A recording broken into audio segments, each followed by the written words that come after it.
let me ask you a question. Have you ever experienced this when speaking Chinese? Someone asks you a very simple question. For example, 最近怎么样?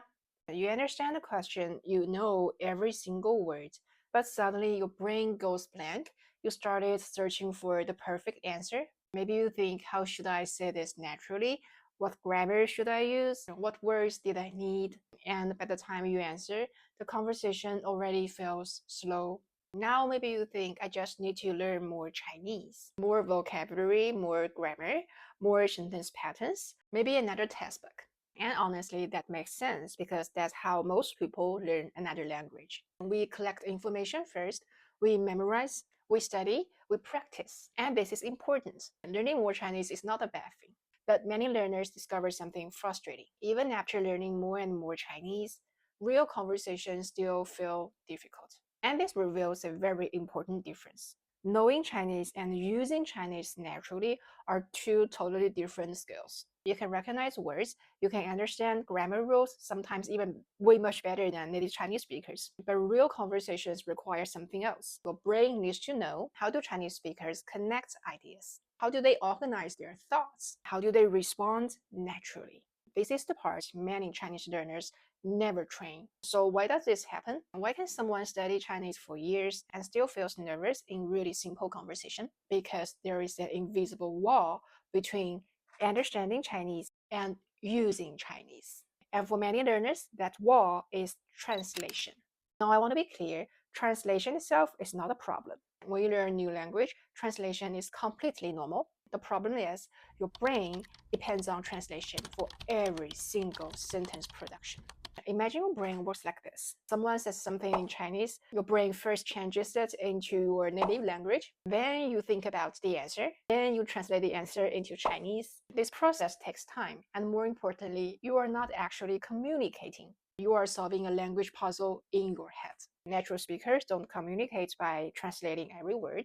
They communicate meaning directly with expressions. Let me show you a simple example. Imagine someone asks you, 你方便吗? If you translate word by word, are you convenient?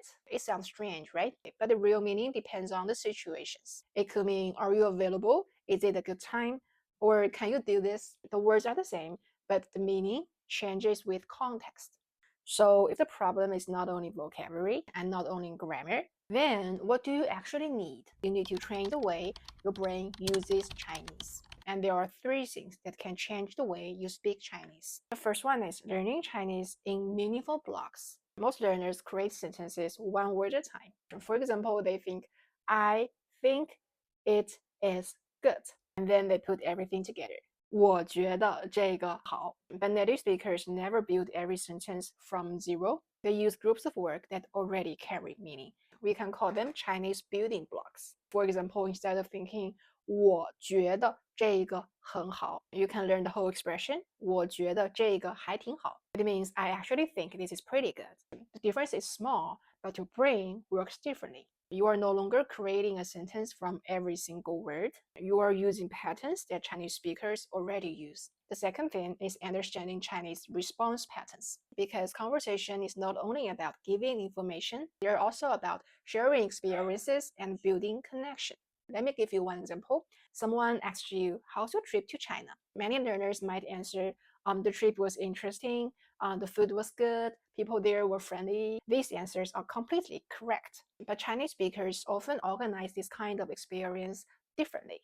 They might say, 一开始不太习惯，后来慢慢适应了，现在觉得还挺喜欢的。Notice something, the vocabulary is not difficult, the grammar is not advanced. What changed is the way the experience is organized. The third thing is understanding context. Because in Chinese, meaning is not only inside the words, it also comes from the situation.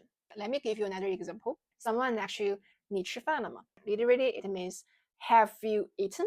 But for most of the time, it was not really about food. It could be a way to show care, a way to start a conversation, a way to build connection. If you only translate the words, you understand the sentence, but you may miss the person behind the sentence. So let me ask you again. When you can't speak Chinese naturally, is it really because you don't know enough Chinese words? Or is it because your brain has not learned how Chinese connects ideas? Many learners spend years collecting more Chinese, but they never train the ability to use the Chinese they already have. And this is why they stuck.